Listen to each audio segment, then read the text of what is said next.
Saat diajak menjajal kereta cepat Jakarta-Bandung atau KCJB bersama Presiden Joko Widodo, Raffi Ahmad dan Gading Marten melakukan hal tak biasa. Bukan hanya membuat konten untuk media sosial mereka saja, namun Raffi Ahmad dan Gading Marten secara tiba-tiba meminta tanda tangan dari Presiden Jokowi. Tempatnya terbilang tak biasa, seperti yang terlihat di postingan Instagram @raffinagita1717 pada Kamis 14 September 2023. Raffi minta di kemeja putihnya dibubuhi tanda tangan oleh Presiden Jokowi di dalam gerbong kereta cepat. Permintaan Raffi ini sempat ditolak Presiden Jokowi karena tak mau mengotori kemeja host kenamaan itu. Raffi terus berusaha meyakinkan Jokowi agar tetap membubuhkan tanda tangan di kemeja putihnya.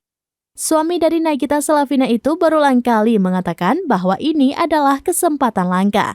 Saat proses tanda tangan dilakukan, Raffi menyebut bahwa itu akan menjadi kenang-kenangan dirinya bersama Jokowi saat naik kereta cepat. Raffi Ahmad berencana tidak mencuci dan memajang kemeja putih yang ada tanda tangan Presiden Jokowi dalam sebuah bingkai ketika sampai di rumah.